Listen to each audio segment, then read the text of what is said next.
Okay, let's move on. And here we're going to talk about what different kinds of plots. What are the types of plots? So we're going to be setting up story through the basic plot structures. So first off, we talked about there are 5 key elements in every plot. But how many different kinds of plots are there? There are a lot of people. There are many people who think that there are many different kinds of plots. Maybe if you've watched a lot of films, you've started to realize that actually there are a lot of really similar structures to different stories. So basically, if you think about a movie like Titanic, the Titanic's plot and story essentially is Romeo and Juliet.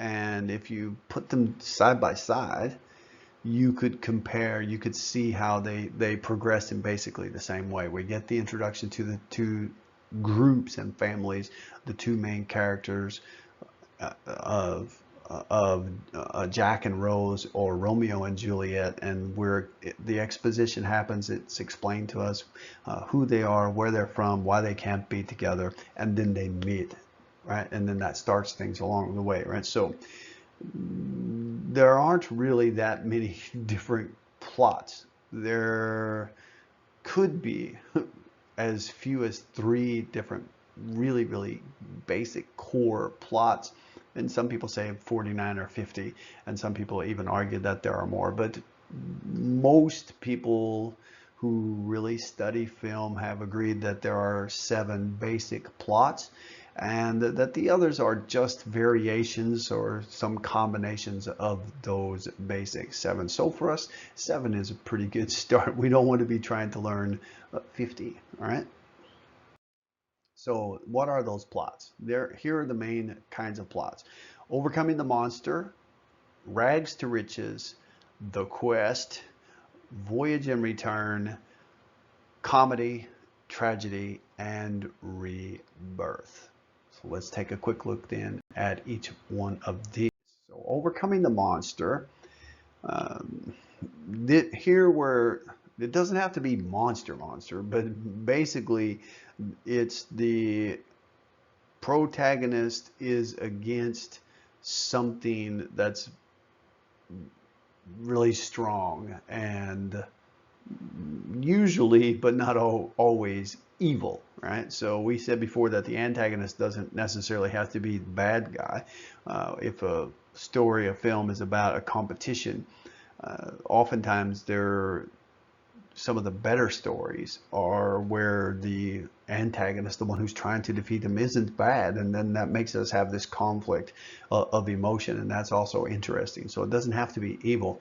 So we're going to be overcoming the monster, and we can think about these kinds of stories. Maybe some examples. One for sure would be Dracula. It's a very classic example.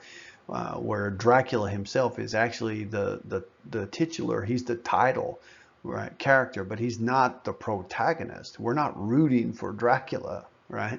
So that's a great example. War of the Worlds, the original Beowulf, right? Beowulf is also a good example. And the Japanese film Seven Samurai is essentially an overcoming the monster plot. Okay, so that's overcoming the monster. Star Wars also overcoming the monster. Then we get rags to riches. So rags to riches stories are, rags means that they're very poor, right? So it's just one of those fun English traditions is to use these alliterations. So so rags to riches. So rags means from absolute poverty or low position to wealth, and by wealth, extreme kind of power and wealth. So it isn't just going from this to that, but it's about that struggle for going there, right? So maybe easy example for us is Aladdin, right? Aladdin, right? So Aladdin does not just go from being rich or from being poor to being wealthy and rich and powerful. Actually, he goes to that and then he loses that and then he gains that back. And he also, in the more recent versions, he loses a lot of that power, but he gains other things that we see as kind of equal. Right? So remember, we said we have the dynamic, we have static, and we have dynamic characters. We have static, we have the ones that don't change, and dynamic, the ones that do. In the rags to riches, then the character himself or herself also changes. So not just the environment, not just the situation, from rags to riches. So we said Aladdin, Cinderella. Of course, Cinderella is a classic example. Great Expectations, David Copperfield, Prince and the Pauper. Right, those kinds of stories are rags to riches. It doesn't have to be, well, Jane Eyre. Jane Eyre is also rags to riches. It does mean that there's some sort of rise in social position or that kind of thing. But even classic story like Rocky, the fighting film Rocky would be a rags to riches. Uh, Wealth is part of it, but it's not the main part for that story, right? So, but it mainly means come from the very low position to a very high position, and that struggle, that sort, and the change that occurs for the protagonist as that happens. So that's the rags to riches one. Next one is the quest. The quest is, we have this challenge. We must go on this long kind of journey, right? So the Odyssey would be a great example of the quest. So here the protagonist, and not alone. The protagonist doesn't go alone. Maybe Momotaro, that kind of idea, right? When he goes to the Ogre Island, right? He goes to Ogre Island. That's basically a quest, right? So he gathers up his companions with his Kibidango, and he goes out to face the ogre. Right? So that's the quest. They go out to get something or defeat something, right? So they want to capture something. So classic examples here would be like King Solomon's Mine, very famous story. Lord of the Rings. The Lord of the Rings is a great example of the quest, where we put together our troop. We have the one main character, we have Frodo, and then we have the other main characters that are supporting and helping and going along, but they are all essential, right? So they're not just along for the journey. They're essential to reaching the ultimate goal, to solve the journey of the quest, whatever that is. So usually looking for one thing, something, magic ring. Aladdin goes on a quest, but Aladdin to get the lamp, but that's not the story, right? Because once he gets the lamp, then the real problems actually occur. And so the quest is the story. It's all about that journey to get to something. Okay, so that's the quest. Then we have voyage and return. So quest is just going there, right? But voyage and return is about going there and getting back, right? So classic example for us here would be Alice in Wonderland. Is she goes into a strange land, and then she comes back, and because of that, she's learned something and her life view has been changed. So we have the voyage and the return. We go to a strange land, and that strange land usually, it doesn't have to be as what, bizarre and strange or as different as from the normal world as Alice in Wonderland, but it does happen that the strange land is completely different from our protagonist's main environment, right? So it could be country person goes to the big city. That's also voyage and return, because to someone who's uneducated or unexposed or uncultured, when they enter into a major city, the things they see, the people they meet, the kinds of things that people are doing are very different. So it's very much Alice in Wonderland. And so we have Alice in Wonderland, we have Orpheus, we have Peter Rabbit, The Hobbit. The Hobbit is more voyage and return. So we have The Hobbit, we have The Lord of the Rings. The Hobbit is about, because it's about him coming back.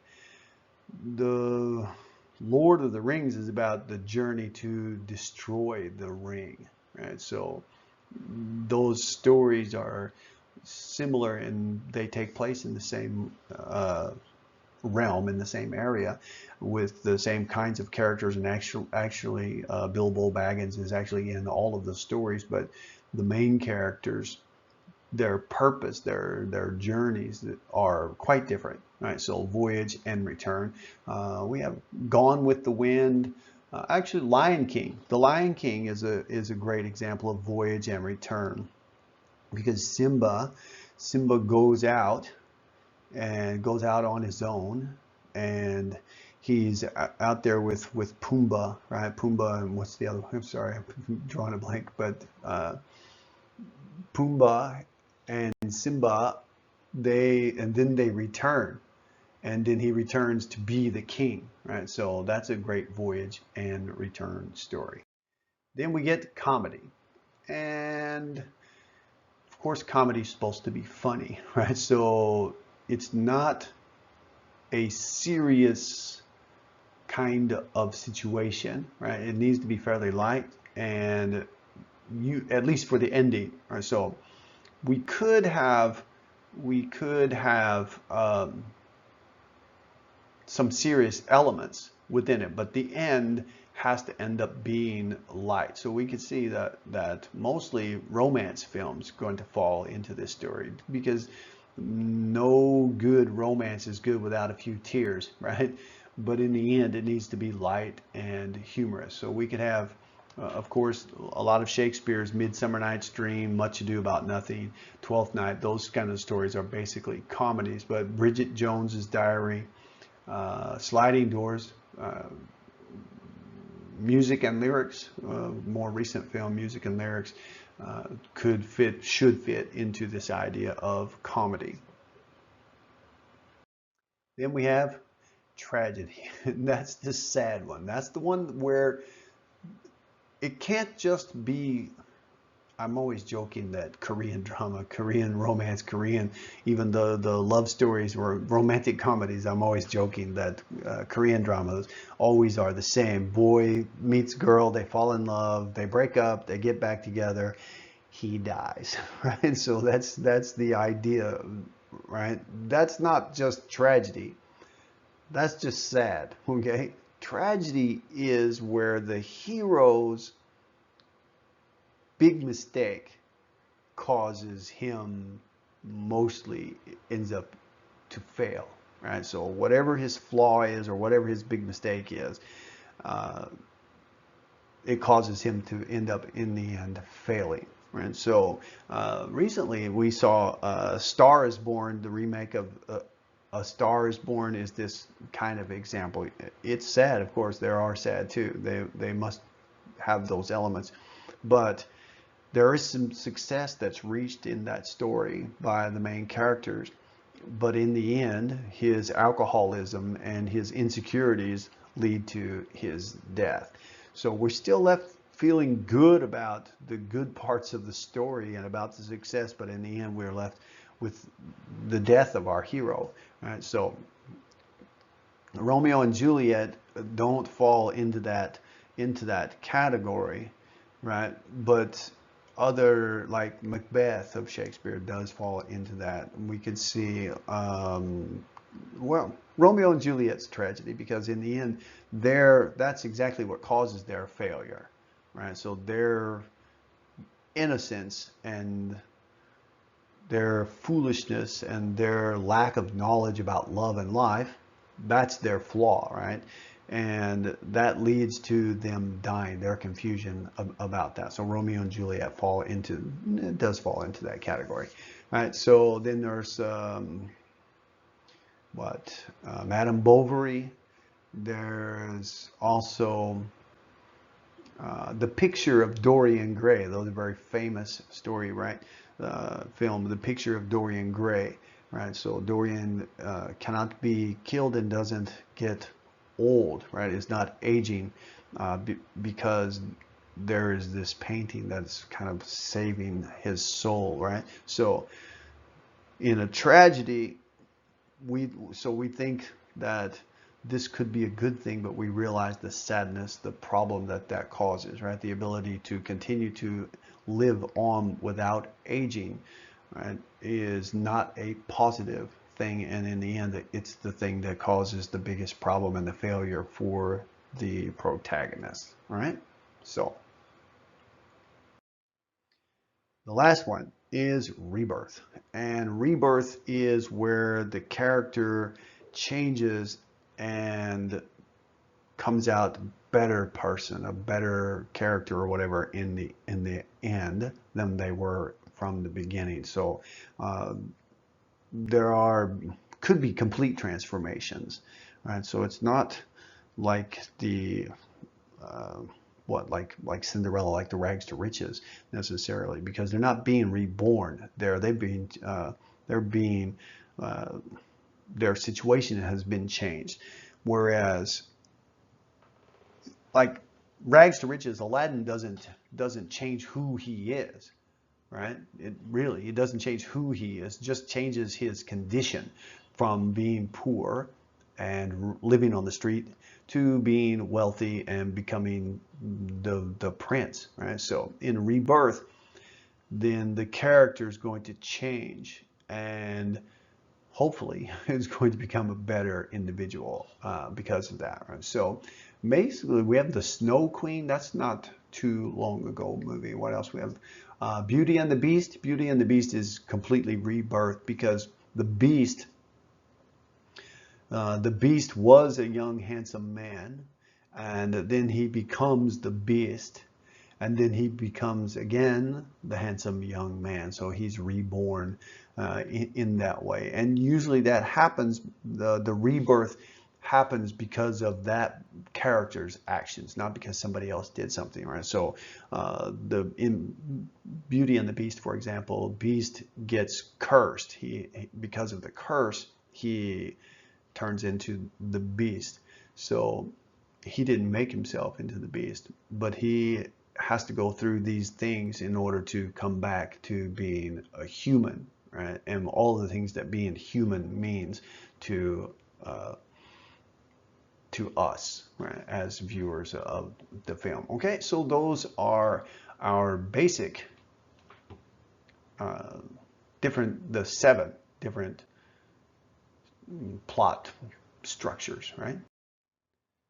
So then we have this problem. You go, well, maybe this story, this film doesn't really fit into one of those 7. If you think about it closely enough, it's going to fit. It's going to fit. Or it's not a very good film. The reason it doesn't fit is because somebody tried to combine too many different elements. So not all films are going to fit neatly into these 7 types, but they will fit. And then there are times, of course, where we can see even in a tragedy, there are some funny kinds of things, or there is some action that's happening that's making us think that, oh, this is actually the quest, or this is the rags to riches. So there can be some elements of those things that take place, but where the overarching controlling shape of the story is going to be one of these 7, okay, most of the time. And if it's not, then mostly we're going to find that those are poorly made films, poorly received films, and poorly understood films, and this can just leave us all very frustrated. So there's this argument that there's an idea that, you know, following these plots, that all these movies are very similar, makes them less exciting or less interesting. But In fact, it makes them better because we're able to understand them and understand where they fail, because even great films have their failures, they have their problems, they have their flaws.